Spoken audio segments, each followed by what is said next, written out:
तो हेलो दोस्तों, आप सभी का फिर से स्वागत है विश एंड विन एकेडमी में। तो आज हम देखने वाले एनएमएमएस स्कॉलरशिप के बारे में। एनएमएमएस स्कॉलरशिप क्या है, इसकी एलिजिबिलिटी क्या है, क्लियर है, कौन से सब्जेक्ट होते हैं, कितने मार्क लेना पड़ता है, कैसे क्या अप्लाई कर सकते हैं, क्लियर है गाइस। तो ये सारी चीजें आज हम इस वीडियो में देखने वाले हैं। ध्यान दीजिए फिर। तो सबसे पहले हम एनएमएमएस एग्जाम के बारे में समझ लेते हैं। जो भी एनएमएमएस एग्जाम है ये सेंट्रल लेवल पे होती है, क्लियर है। इसको सेंट्रल गवर्नमेंट क्या कराती है, मतलब कंडक्ट कराती है आपकी सेंट्रल गवर्नमेंट इस एग्जाम को, एनएमएमएस एग्जाम को अलग अलग स्टेट में, क्लियर।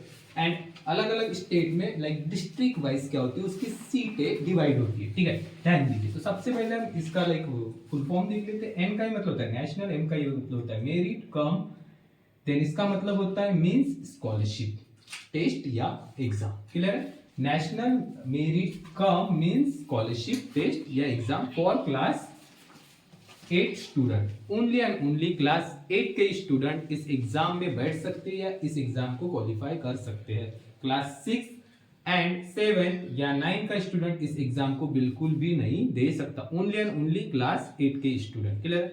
फिर आपके माइंड में क्वेश्चन आया होगा कि what is NMIMS, clear. NMIMS exam क्या है, क्लियर, क्यों कंडक्ट कराते, क्लियर। तो ये जो एग्जाम है ऐसे बच्चों के लिए कंडक्ट कराते जिनके लाइक जिनकी फैमिली प्रॉब्लम होती है, क्लियर है। लाइक फैमिली प्रॉब्लम में मतलब मान के चलो मनी प्रॉब्लम होगी, क्लियर है। या ऐसे बच्चे जिनको अपनी पढ़ाई कंटिन्यू करना है, ठीक है। क्लास 8 में तो बच्चा है, क्लियर है, लेकिन उसके पास क्या है, लाइक पैसों की कमी है या फैमिली प्रॉब्लम है, लेकिन उसको आगे की पढ़ाई क्या करना है, कंटिन्यू करना है, क्लियर है। ऐसे बच्चों के लिए एनएमएमएस एग्जाम हमारी गवर्नमेंट क्या कराती है, लाइक कंडक्ट कराती है, क्लियर है। बच्चे समझ में आ रहा है ना सभी को, ठीक है। ऐसे बच्चों के लिए हमारी गवर्नमेंट क्या कराती है, एग्जाम कंडक्ट कराती है, क्लियर। एंड इससे आपको हर मंथ, एवरी मंथ, क्लियर है, क्या मिलते हैं बच्चे, पैसे मिलते हैं। किसके तरफ से, गवर्नमेंट के तरफ से।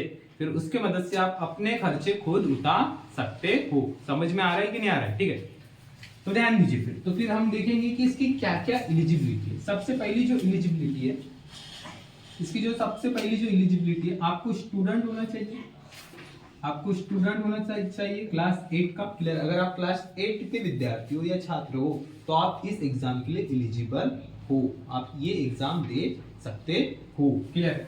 नेक्स्ट अगर मैं बात करूं एलिजिबिलिटी की इसकी, तो जो भी आप लाइक आपके जो भी 7th की अगर मैं बात करूं, 7th के जो परसेंट की अगर मैं बात करूं, आपके 7th में 55 to 60% होना चाहिए, तभी आप इस एग्जाम के लिए क्या हो बच्चे, एलिजिबल हो। समझ में आ रहा है कि नहीं आ रहा है। 7th में आपके कितने होने चाहिए, 55 to 60%, तब जाके आप इस एग्जाम के लिए क्या हो बच्चे, एलिजिबल हो, तब जाके आप इस एग्जाम को दे सकते हो। नेक्स्ट अगर हम देखें, ठीक है, अगर आपके मान के चलो ये एग्जाम क्वालिफाई करते हैं, समझ में आ रहा है ना, आपका नंबर लग गया, लाइक मेरिट लिस्ट में आपका नाम आ गया, लेकिन आप 8 में क्या, लाइक 8 में फेल हो गए, क्या हो गया, आप 8 में फेल हो गए, ठीक है, या चलो पास ही हो गए, ठीक है, तो आपने 50% बना लिया, कितना परसेंट बना लिया 8 में, तो आपको ये स्कॉलरशिप नहीं मिलेगी, क्लियर है। तो आपको क्या करना है, अगर आप एनएमएमएस पास हो गए तो 8 में आपको कितने परसेंट लेना है बच्चे, 60%, तब जाके आपको ये स्कॉलरशिप मिलेगी। समझ में आ रहा है कि नहीं आ रहा है। सेकंड, आप इस एग्जाम के लिए एनएमएमएस, इस एग्जाम के लिए आपकी जो annual income, like annual income है, आपकी जो फैमिली एनुअल इनकम है, क्लियर है, वो कितना होना चाहिए, लेस देन होना चाहिए 1.5 लाख। कितना होना चाहिए बच्चे, लेस देन होना चाहिए कितना, 1.5 लाख, क्लियर है, पर ईयर। क्या होना चाहिए, पर ईयर, इससे कम होना चाहिए, तब जाके आप इस एग्जाम के लिए क्या हो, एलिजिबल हो। सेकंड ध्यान दीजिए, लाइक आपने नाम सुना होगा केबीएस, सेकंड नाम सुना होगा आपने सैनिक स्कूल। नेक्स्ट आपने नाम सुना होगा बच्चे लाइक नवोदय स्कूल, ठीक है। अगर आप इन स्कूल में अगर आप पढ़ते हो, क्लियर है, समझ में आ रहा है कि नहीं आ रहा है, अगर आप इस स्कूल के अगर विद्यार्थी हो या छात्र हो तो आप ये एग्जाम बिल्कुल भी नहीं दे सकते, क्लियर, क्योंकि ये सारी की सारी जो स्कूल है ये क्या है, गवर्नमेंट स्कूल है, क्लियर है। समझ में आ रहा है कि नहीं आ रहा है, ठीक है। तो इसका जल्दी से जल्दी ले लो स्क्रीनशॉट, चलो रे लिखो तुम लोग। चलो हो गया। फिर नेक्स्ट हम देखेंगे लाइक हाउ टू अप्लाई, आपको एग्जाम के लिए कैसे क्या अप्लाई करना है, क्लियर है।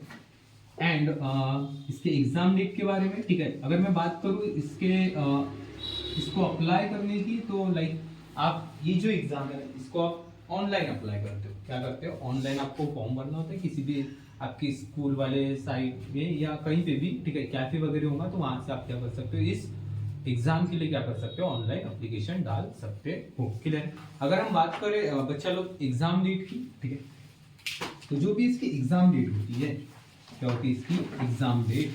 क्लियर है? एग्जाम डेट की अगर हम बात करें तो इसका जो भी एग्जाम डेट होता है, क्लियर है, एग्जाम डेट जो भी होता है, क्लियर है, ध्यान दीजिए। इसके एग्जाम डेट की अगर मैं बात करूं तो इसका जो फॉर्म आता है अक्टूबर में आता है। अक्टूबर में क्या आता है, इसका फॉर्म आता है। क्लियर है? जो भी आपका नवंबर और दिसंबर है, नवंबर एंड क्या है आपका दिसंबर है, ठीक है, दिसंबर, इसमें इसका एडमिट कार्ड आता है, एडमिट कार्ड आता है। क्लियर है? नवंबर या दिसंबर के बीच में क्या आता है, इसका एडमिट कार्ड आता है। क्लियर है? नेक्स्ट अगर हम बात करें, ठीक है, जो दिसंबर का जो लास्ट वाला वीक होता है, मैंने क्या बोला, दिसंबर का लास्ट वाला वीक, दिसंबर का जो भी आपका लास्ट वीक होता है, लास्ट वीक, ठीक है, दिसंबर का आपका जो लास्ट वीक होता है बच्चे, उसमें क्या होता है, ये लाइक एग्जाम होता है। लास्ट वाले वीक में क्या होता है, ये एग्जाम होता है। क्लियर है? नेक्स्ट अगर मैं बात करूँ इसके रिजल्ट की, किसकी बात करूँ, रिजल्ट की, तो जो जनवरी होता है ना, जनवरी का लास्ट वाला वीक, जनवरी का लास्ट वीक या फेब का फर्स्ट वीक, फेब का फर्स्ट वीक, इसमें इसका रिजल्ट लगता है। क्या लगता है, रिजल्ट लगता है। क्लियर है? क्या लगता है, रिजल्ट लगता है। क्लियर है? तो सबसे पहले अगर हम बात करें इसको हम क्या करते हैं, ऑनलाइन अप्लाई करते हैं। क्लियर है? कैफे में से। क्लियर है? ध्यान दीजिए। सेकंड एग्जाम डेट की अगर हम बात करें तो अक्टूबर में इसके फॉर्म स्टार्ट होते हैं। क्लियर है? नवंबर से दिसंबर के बीच में इसका एडमिट कार्ड आता है। दिसंबर में लास्ट वाला जो वीक होता है उसमें हम लाइक ये वाली एग्जाम कंडक्ट कराई जाती है। क्लियर है? नेक्स्ट जनवरी या फेब में आपका क्या आता है, रिजल्ट आता है। जल्दी से ले लो इसका स्क्रीनशॉट, आप लोग लिख लो। चलो बच्चों, हो गया आपका राइट करके, ठीक है। नेक्स्ट हम देखेंगे एग्जाम पैटर्न, ठीक है। एग्जाम पैटर्न में हम देखेंगे लाइक मतलब कितने पेपर होते हैं, क्लियर है, कौन से सब्जेक्ट है, क्लियर है, ये सारी चीजें अपने को याद करना है, अब स्टडी करना है। क्लियर? अगर हम बात करें बच्चा लोग NMMS एग्जाम की, क्लियर, तो यहाँ पे टोटल 2 पेपर कंडक्ट कराती है गवर्नमेंट। कितने पेपर, 2 पेपर। एक होता है बच्चे मैट, जिसको हम बोलते हैं mental ability test, mental ability test, और एक होता है बच्चे आपका सैट। क्या होता है आपका SAT, SAT, scholar aptitude test. क्या बोलोगे आप, स्कॉलर एप्टीट्यूड टेस्ट। एक होता है मैट, मेंटल एबिलिटी टेस्ट, और एक होता है SAT, scholar aptitude test. Clear? ये जो मैट होता है ना बच्चे, मैट, ये जो पेपर होता है, ये पेपर नंबर 1 होता है। क्लियर है? ये पेपर नंबर 1 होता है। क्लियर? एक ही दिन में दोनों पेपर होते हैं। क्लियर? पहले ये होता है, उसके बाद में आपका सैट होता है, ये पेपर नंबर 2 होता है। क्लियर? तो जो भी मैट होता है ना, मैट में रीजनिंग पूछा जाता है। क्या पूछा जाता है, रीजनिंग। ठीक है? तो मैट में रीजनिंग का पेपर होता है। क्लियर है? यहाँ पे verbal plus non verbal reasoning आती है। क्लियर है? ये दो लाइक रीजनिंग के पार्ट है, ये यहाँ पे आती है। क्लियर? अगर मैं बात करूं क्वेश्चन की, क्लियर है, तो जो भी रीजनिंग के क्वेश्चन होते हैं ना, यहाँ पे 90 क्वेश्चन होते हैं। 90 क्या होते हैं, क्वेश्चन होते हैं कि आपके रीजनिंग के, and each question carry 1 mark. Clear है? मतलब 90 क्वेश्चन है तो 90 क्या होंगे आपके मार्क्स भी होंगे। क्लियर है? 90 क्वेश्चन 90 मार्क्स के लिए होते हैं। क्लियर है? नेक्स्ट हम सैट की बात करेंगे, तो सैट में लाइक डिफरेंट सब्जेक्ट होते हैं। जैसे कि यहाँ पे क्या था, ओनली 1 सब्जेक्ट था, रीजनिंग था, ठीक है, जिसमें वर्बल एंड नॉन वर्बल पूछा जाता है। 90 क्वेश्चन होते हैं, 90 मार्क्स होते हैं। उसी तरीके से अगर मैं बात करूँ सैट की, तो सैट में डिफरेंट सब्जेक्ट होते हैं। सबसे पहला सब्जेक्ट आता है आपका साइंस। साइंस जो होता है बच्चे, वो होता है आपका 35 मार्क्स के लिए। कितने मार्क्स के लिए, 35 मार्क्स के लिए। क्लियर है? नेक्स्ट हम देखेंगे like social, like math, not social science. Next हम देखेंगे मैथ्स। ठीक है? जो भी मैथ्स होता है वो होता है आपका यहाँ पे 20 मार्क्स के लिए। कितने मार्क्स के लिए, 20 मार्क्स के लिए। एंड नेक्स्ट जो है आपका सोशल, नेक्स्ट है आपका सोशल साइंस। ये जो सोशल साइंस होता है ये होता है आपका 35 मार्क्स के लिए। कितने मार्क्स के लिए, 35 मार्क्स के लिए। एंड इसके लिए जो टाइम ड्यूरेशन है, क्लियर है, ईच क्वेश्चन कैरी 1 मार्क। मतलब यहाँ पे भी कितना हो जाएगा, टोटल आपका 90 मार्क। क्लियर है? मतलब ये टोटल क्वेश्चन कितने हो जाएंगे आपके, टोटल क्वेश्चन यहाँ पे टोटल क्वेश्चन कितने, 90 क्वेश्चन है। क्लियर है? एंड 90 क्या है आपके मार्क। मतलब एक क्वेश्चन 1 मिनट में आपको सॉल्व करना ही है। नो नेगेटिव मार्किंग, किसी भी तरीके की कोई भी नेगेटिव मार्किंग यहाँ पे नहीं है। समझ में आ रहा है कि नहीं आ रहा है?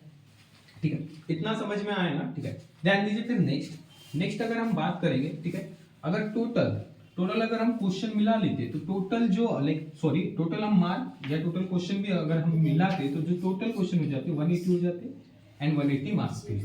क्लियर? तो ध्यान दीजिए, अगर आपको एग्जाम में पास होना है, क्या होना है? एग्जाम में पास होना है, तो कितने नंबर्स लाना पड़ेगा तब जाके आप एग्जाम में पास हो सकते हो। क्लियर? तो 180 में से ज्यादा नहीं, आपको सिर्फ 40% बनाना है। इस एग्जाम को पास करने के लिए कितने परसेंट बनाना है? 40% बनाना है। 40% का ही मतलब आपको 180 में से आपको सिर्फ 72 मार्क्स लेना है। कितने मार्क्स लेना है? 72 मार्क्स लेना है। कितने मार्क्स बोला मैं? 72 मार्क्स लेना है। क्लियर है? मैथ में भी एंड सेट में भी। क्लियर है? कितने मार्क्स लेना है बोला मैंने? 72 मार्क्स। क्लियर है? मतलब ध्यान दीजिए, यहाँ पे आपको मैथ में 36 लेना पड़ेगा एंड सेट में भी कितना लेना पड़ेगा बच्चे? आपका 36, तब जाके आपका क्या होता है? 72 मार्क्स होता है। क्लियर है? समझ में आ रहा है ना? अगर आप 72 मार्क्स लेते हो तो ये स्कॉलरशिप आपको मिलती है। क्लियर है?